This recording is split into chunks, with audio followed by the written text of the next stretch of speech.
Tired of hearing the same ads over and over with AI voices much like this one? Tired of ads telling you to get rid of ads like this?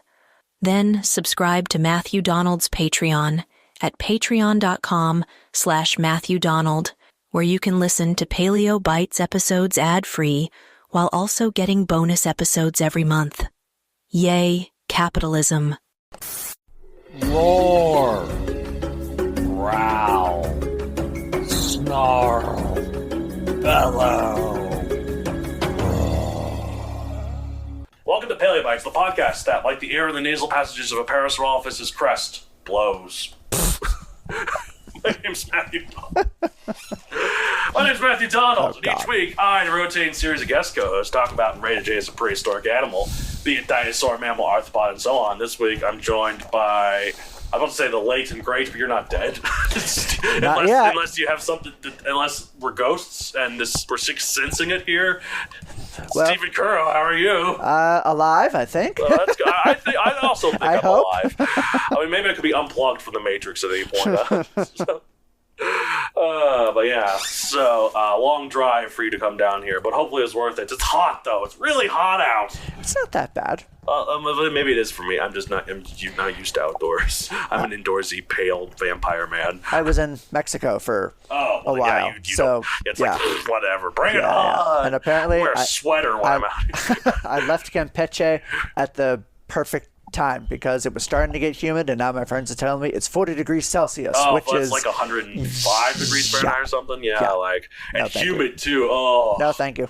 No. Oh God, there's some places that's like, that's just I can't imagine being that hot. Like, why are people in Arizona? I mean, it's not humid there. Maybe that's the reason why. But it's like I can get upwards of 120 pretty regularly. I don't understand it. And then you got like Death Valley, which obviously no one's in, which for good reason. There's no housing market in Death Valley. But I think the maximum temperature there was 160. Oof. That's the hottest temperature on recorded on planet Earth. Dear Lord, how long do you even last in 160 degrees? I think not long. I think once it's 130, our body starts dying. Right, like it's just too much. But and you have a certain amount of time to. Oh my God, I hate that. You ever seen The Core? Yes. Oh, that scene where he has to go, where that one guy who built the vessel has to go, and he's in the suit that. Like, they don't have enough liquid nitrogen to go to for him to fix the thing, so it's 9,000 degrees in there. The suit's built for half that.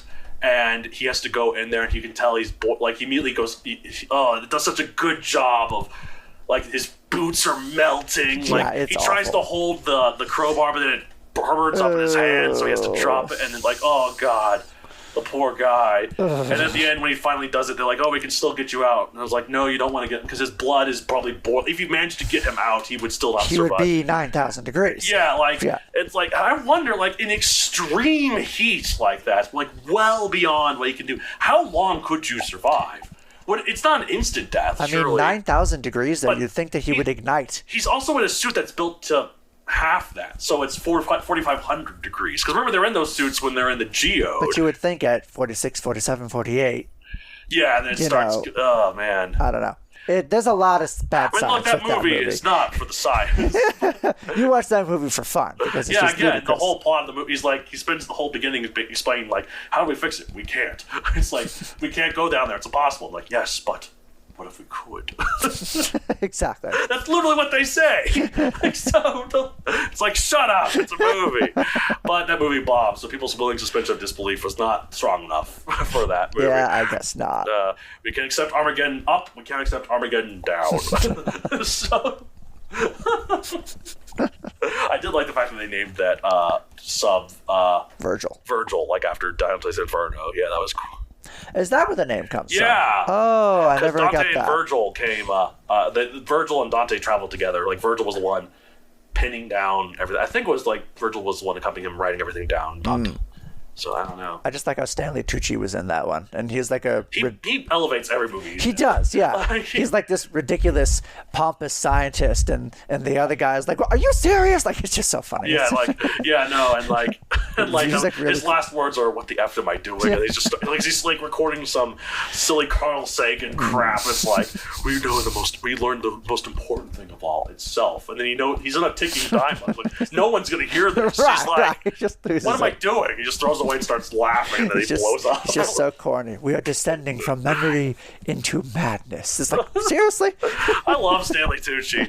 Like, I didn't realize it was him until someone pointed out in Captain America, the first one. He's the scientist, the German scientist he's Erskine. No kidding. Yeah. Oh my gosh. He's the guy who's like, yeah, dude, you want to kill Nazis? He's like, I don't want to kill anyone. I'm not bullies. I don't like bullies. I don't care where they're from. Yeah. No. Well, I need to watch that again. Yeah, no, it's him. That It's was just him. with a German accent. Yeah. Okay, cool. Like, he's like, so many people forget that the first countries the Nazis invaded was their own. Which is such a very good point. line. It's a very good point, yeah. Because he's a German scientist in the middle of World War II. So... Well, yeah, a lot of good scientists escaped. Albert Einstein. Sigmund Freud. Yeah, Sigmund Freud. What about... Warner von Braun was a Nazi, I think, but he did defect, I think. Because he helped us with our rockets. Like, Okay, good. but I think he did. He also built the V2 rockets for the Nazis. So. Well, you know. But, during the space race, we recruited anyone we could with experience. War does move innovation. Yeah. And speaking of war, specifically World War II, we're talking about a dinosaur that got blown up again by that freaking Allied bombing run. And it's the war crime that nobody talks about. Yeah, it's like they're already dead, they're helpless, they're defenseless, lost science, lost there. The museum didn't do. What was the strategic? I mean, I know they didn't bomb specifically just the museum. The museum just happened to be in the way. Yeah. It was a terrible accident, but Yeah, like they But oh my god, like the fact that museum had Spinosaurus, had Carcharodontosaurus, had so many fossils, maybe something that we don't even know about, just gone. Yeah, our understanding of science would be advanced as a result. It's like the Library of Alexandria, but for dinosaurs. Right. But anyways, Carcharodontosaurus, the one that, you were surprised with this, and I looked at it and I was surprised too. We have not done an episode on this one yet. I know, I'm shocked. It's weird. We've done so many other ones. Like, the Carcharodontosaurus family is well and truly... We can have a lot of episodes on it, basically. It's a big genus. We've done Acrocanthosaurus, we've done Giganotosaurus, we've done Ceratops, we haven't done Tyrannotitan. I need to do that one. Meraxes. So we've done a lot of Carcharodontosaurus. We just have not done the OG, the namesake. Carcharodontosaurus itself, being shark-toothed lizard, which is freaking badass. Is a Carcharodontosaurus theropod. A group of super predator dinosaurs that includes Carcharodontosaurus. Hope that clears everything up. Jaws with legs. Yeah, basically. I mean, yeah. So, size 39 to 41 feet, so that's 12 to 12.5 meters long, 5 to 8 tons, making them among the largest of all predatory dinosaurs. Diet's carnivore. Again, one of the largest all predatory dinosaurs. Are you not paying attention? Time, Mid Cretaceous, 100 to 94 million years ago. I remember, actually, yes. When I was a kid, they discovered a Carcharodontosaurus skeleton that was comparable or even maybe a little bit bigger than T-Rex. I know. And I was little at the time. Yes. And my dad told me about this, and I could not say Carcharodontosaurus. It's hard. I called it Carcharodontosaurus. Carcharodontosaurus. I call them carchars. Carchar. Look at the carchar. Easier to say. Also, I misspelled when I was a lot which one had the H in it. I thought it was Carcharodontosaurus for a while. That's how I spelled it. It was carchar, but it's just carchar, though. Darn digraphs. They ruin everything. Oh, man. The silent letters. Like, I recently did an episode on Sungaripterus, which took me the longest time to figure out how to pronounce it. The pterosaur. That it begins with a D, so it has a silent D and a silent P, and it's Sungaripterus. Ah. Yeah, hold on, let me show you what it looks like. Sungaripterus. Once you know how to pronounce it, it's easy enough to say, but not when you look at it. Oh, I think that thing was in Dinotopia. It was. It was also in 65. It was the pterosaur that was on the beach. Oh, okay. But they put its eye hole in the wrong place. Of course they did. But I think they did that on purpose because everything else with the design was super accurate. They just put the eye where the nostril was supposed to be. Well, I think to make it look creepier. Well, yeah. Because everything else about it was so accurate that they had to have done that on purpose for artistic license. Which, fine. I'm not one of those guys that cares so much. I care a bit, but I'm not going to boycott the movie as a result. I still think it's cool they used Phasaelasuchus and Lagosuchus in that movie. So I remember when you thought that big. I thought this a lot too. I think I might have said earlier episodes that big quadruped predator was made up, and it wasn't. Well, the first time I saw it, I was like, "Are you kidding me?" No. But then, no, it's real. Okay, cool. Yeah, it's not quite that big, but it's close. Like, it's close to that big. Anyways, Carcharodontosaurus. Oh, where was I? I stole the notes here. Location: Algeria, Morocco, and Niger. Described in 1931. Pop culture appearances: The Weirdest Hell Dinoverse books by Scott Simpson. Listen to the Patreon episode about it if you want to hear me slowly lose my mind. As well as the shows Primeval, Planet Dinosaur, Dinosaur King, Dinosaur Train, Monsters Resurrected, and the Toy Story TV special, The Toy Story That Time Forgot, apparently. Really? Yeah, it was like a toy. It was like one of the Battlesaur toys or whatever. It was like an anthropomorphic one. Apparently, it's a Carcharodontosaurus. I think that's just someone saying that. It could just be a generic dinosaur. And the video games Jurassic World Park Operation Genesis, that's where I first... It was that first big appearance for me in the first in JPOG. Jurassic Park Builder, Prehistoric Kingdom, and Ark Survive Evolved. Curiously, it seems to have yet to have appeared in a single movie. Maybe the name is too long. And this is a dinosaur that often was at odds with Spinosaurus. So I'm surprised that outside of a documentary, it hasn't shown up. No movies. No. That's really weird. There might have been like one Asylum movie or something that had it or something. But... I've referenced it in the book that I'm writing, so I will have it appear in the sequel. Yeah, I know. Actually, this one did appear in Megazoic, but only as a cameo, as like one of the Carcharodontians. It had a photon spear.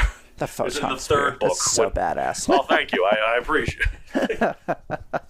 But yeah, for whatever reason, they have Giganosaurus. Like, again, Giganosaurus was the bad one in Jurassic World Dominion, but they no carchars. The Princeton Field Guide to Dinosaurs actually says that Carcharodontosaurus shared its habitat with Rugops. Oh, yes, Rugops.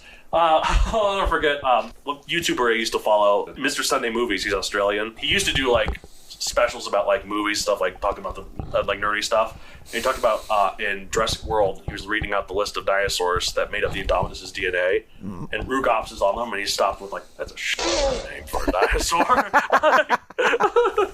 I always thought that was funny. It's like... That's hilarious. Just do this Australian be like, Rugops, that's a name for a dinosaur. I want to hunt that down. That sounds funny. Anyway, so Carcharodontosaurus. Its full name is Carcharodontosaurus saharicus, which refers to it was found in the Sahara.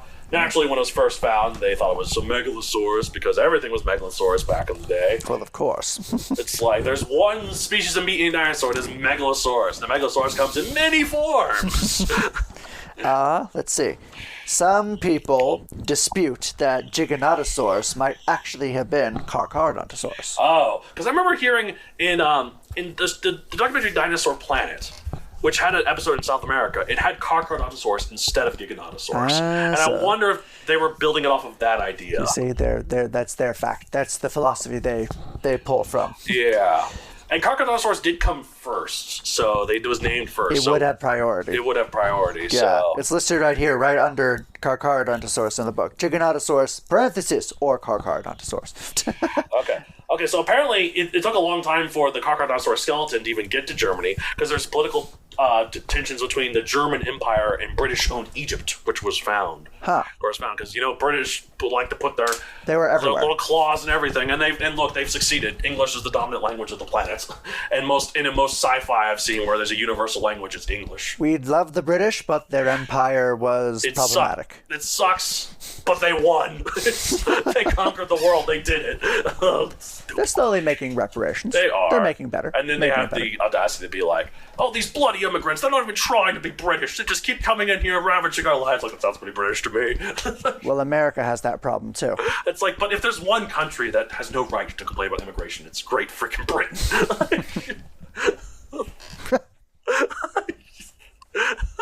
Yeah, well. They have given up that right long ago. So, it was finally transported to Munich in 1922, and World War II would break out in 1939, and that was when the bombing raid was destroyed during a British bombing raid on Munich. So again, those damn Brits. April 24th to 25th, Actually, wait, no, sorry. The war was in 1939. The bombing raid was April 24th, 25th, 1944. So we were 80 years from when we lost those skeletons. Apparently, an endocast, what is that? It's the internal cast of a hollow object. It survived, so there was one relic remaining of the specimen. Oh, so they got something out of it. They got something left. Oh, good. So, like... It'd be nice if we could find the original paper that described that specimen. I'm sure you can find it online. It would probably be in German. But there's a lot of papers like anyone described this. Like when I was looking up when Megalosaurus was first described, I looked up. You can find the papers on like the Library of Congress. And there was one species. It wasn't a dinosaur. It was a snake. It was a sea snake called Theropod that I wanted to do. Apparently, some estimates think it's get up to like 15 meters long. So it was like a whole sea serpent. It's a big snake. And I was like, okay, I know what ptero means. What does Phoenix mean? Mm-hmm. And I looked it up. I couldn't find it anywhere. It didn't say on the Wikipedia page. It didn't say in any journal I found. It didn't. The only time I looked up like Pterophetus etymology, it only told me the etymology of the species name, which was named after a certain person. Like, what does the Phoenix mean? What does the Phoenix mean? I got to the point where I Googled the original paper. That was like the 1824 paper. Wow. Like, I found it on the Library of Congress website. I think I even paid a little bit of money to buy. I was like, it wasn't much. It was like a buck or two. At this point. Yeah, but I was like, I wanted to know what this means. It described the thing. It didn't say why he named it Pterophetus. No. So, finally, I think what made me realize what it meant was when I heard of some disease that had Phoenix at the end, and it said like what it meant, and I knew the other part of it is it means wedge. I'm like, okay, Pterophetus, wedged wing, good enough for me. So we'll look forward to the Pterophetus episode at some point where I relay this exact story. Oh my god, I was like literally sweating. I'm like, oh man, it was not fun. Anyways. So bizarre that it wouldn't be in the original paper. I henceforth name it such and such because, like, isn't that what you're supposed to do in the paper? He just named it that. It's like, and I'm like, okay, cool, good job. I guess you can name whatever you want, which is the risk. Because what if it's, like, if you name it something stupid as a joke, what if it ends up being a really significant fossil? Oops. So it's like you named this Boobisaurus, and then it turns out that ends up being a missing link between two groups, like the Megalosaurids and the Spinosaurids or something. Middle school teachers will curse you forever. It's like Boobisaurus is one of the most important fossils in the record. And we found more of them, like, oh, they're all traced back to Boobisaurus. Because that was the name that came first. Oh, man. The paleontologists be like, I was drunk when I wrote that paper. Has there ever been an incident where paleontologists officially renamed an animal, but not because, like, it was a different animal? But just because I don't think you can. I don't think it's allowed. Surely it's got to be allowed in some. So there isn't, like, I mean, if a body of scientists have to come together and agree that it's different enough. I mean, I guess they'd have to be like a special circumstance. Where it's like, we cannot call this thing Boobisaurus. There must be a way you could vote and officially rename it. I mean, they voted to get rid of Pluto as a planet. They can vote to get rid of there you go. Like the International Board of Planets or They can redeem Boobisaurus with something better. Mastodon means breast tooth, by the way. What? Yeah. What? Oh, God. We need to rescue Mastodon now. Well, you know, I mean, Mastodon is only like its generic name. I think it's actually called Mammut. Ah. So. Okay, that makes more sense. Mastodon is just what they called it back in the day. It's a generic name rather than. Anyway, so on that note, Carcharodontosaurus.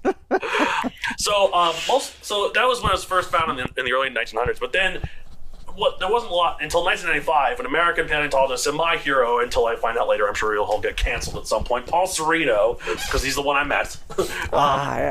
Found an incomplete skull during an expedition embarked on by the University of Chicago. And then they. Yeah. Nothing. I was in Chicago recently. Yes, I know. And you saw Sue.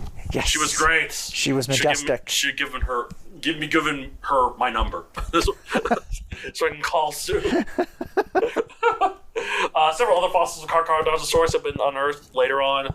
Many teeth, which is where it gets its name, although it was already named at this point. But they're just thinking about Carcharodontosaurus. That isn't. It's part of a system that has two, if not more, super predators. Because it shares its environment with Spinosaurus, another big predator. But the thing is, they can coexist because they have different niches. Mm-hmm. So, like, Spinosaurus is all about the fish and all that stuff. Carcharodontosaurus is about the land. More terrestrial based. But both of them would probably go after poor Tyrannosaurus, that iguana with a sail that lived at that same time and place. That was the case in Jurassic Park Operation Genesis. Yes. That's true. You get all three of those in the game, couldn't you? Yep. You get all three of them in the same location if you choose to mine Egypt. Yes, of course. Oh, man, I miss that game. Except, I miss it, but Jurassic World Evolution is objectively better in every way. Well, nostalgia is a hell of a drug. Well, no, they took the stuff from Operation Genesis and made it better. They enhanced it, more species, more features. They have every species from Jurassic Park Operation Genesis now, plus way more. I need to show you some of the updates they've had. They've had some beautiful dinosaurs.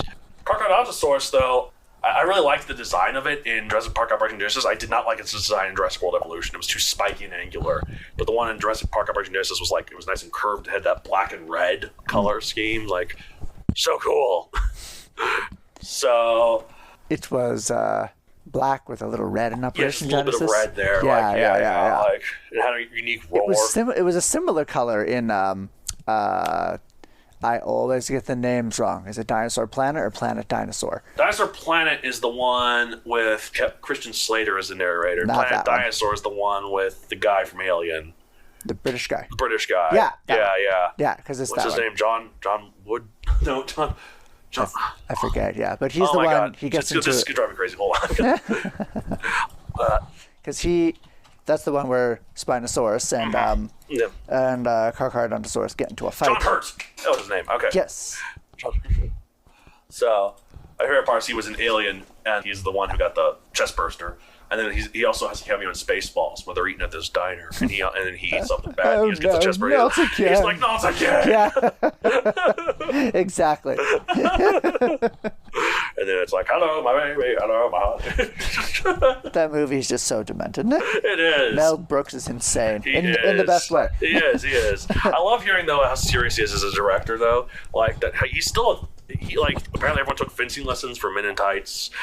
He got ILM for Spaceballs. He got George Lucas's permission to... And you should look at some of the miniatures. They're quite impressive. He wanted to look as good as the movies he was spoofing. Yeah. So I think that was pretty cool. I know that when he did High Anxiety, it spoofed Alfred Hitchcock. So he sent the script to Alfred Hitchcock. Yeah. And Alfred Hitchcock even gave him a couple of suggestions. Which was funny. He was a great. He's still alive, but just barely. He's in his late 90s. So. I don't think he's making movies anymore. No. But he is a great director, and he also was a minesweeper in World War II. So. No kidding. Yeah. Wow. Also, he trolled Nazis back when Nazis were actually a big threat because they'd play German propaganda right back on through their loudspeakers, and that was a Kansas, and he rewired the speakers to play Jewish folk music right back at them. Excellent. He had balls. Beautiful. But that's not Carcharodontosaurus though. But it is funny, but Carcharodontosaurus is not funny. It's a serious dinosaur, and let's rate the serious dinosaur. Last 65. I would give 63 million, or maybe 64. I don't know why it's not perfect. Maybe because the name is a bit too long for my taste. I'll give it a 62. Fun fact, Olajex was originally going to be a Carcharodontosaurus in my Megazoic books. Why did you switch? Because the name was too long. my mom complained about it. Fair enough. And the Vots? Or, the mutants with the electricity. That was Allosaurus. He was originally a Giganotosaurus. So you switched. So I switched everything around. That makes more sense. I don't know. I kind of like Olajox being a Giganotosaurus because he's one of the biggest carnivores, but he's very proper. He's very proper and a bit twisted, but no, he's got originally I wrote him as having a British accent, but as I kept him saying mate and bloody and bloke, I was like, oh, this is Australian. He's like a demented Steve Irwin. Sometimes the British do say mate and. That's true. It's true. I've looked up a lot of British slang. I mean, he can be Australian if you want him to be. I think they even said that he defected from Austral at one point in the later books. So he is apparently that is where he's from. Not where Giganotosaurus is from though, and I actually tried to make it so that they were from the same place. But whatever, it was just a silly book. All right, well that's it for this week. If you want to get the whole show, you can contact me at palelightspodcast@gmail.com. For any questions to me or the general co-hosts, you can find me on social media at PaleBitesPod. on Twitter and Paleobites Podcast everywhere else, like Instagram and TikTok. Where can they find you? You can find me at stephencccurro.com, stephencurro.com. Yes. I have short stories and various micro-poems scattered through the universe. Nice. And books that eventually will be published, and one of these days. One of these days. You'll get there, I believe in you. I can find an agent, or maybe I'll just give up and go to Ingram. I don't know. We'll see. Ingram, or that's better than KDP. I mean, KDP is good because it's bad because it's Amazon, but it's also good because it's Amazon, and then it gets more reach. But good on you for fighting it. Like, no, Ingram is a better choice for everyone. You should relocate to Ingram. I know that it'd be smaller reach, but take a stand. I really need to. But I have a book series on Amazon Megazoic available for print and Kindle. Like I said, there's a brief bit of a Carcharodontosaurus. Fight for Carcharodontosaurus warriors. A Carcharodontosaurus hollered, the 40-foot meteor holding a 30-foot pike made of hard light. Huzzah! Yes, the land of Carcharodontosaurus specialized in these luminal constructs, aiming their soldiers with all sorts of weaponry made from this experimental tech. Behind the Carcharodontosaurus, other Carcharodontosaurus dinosaurs carry photon bazookas, nova grenades, and laser rifles. I forgot about the photon bazooka. That's with fantastic. All of them clad in armor that blindingly glinted despite the current overcast. So... Beautiful. Yeah. Oh, man. Anyways, all right, well, that's it for this week. It's the end of the episode of Paleobites. It's a real throaty growl. So...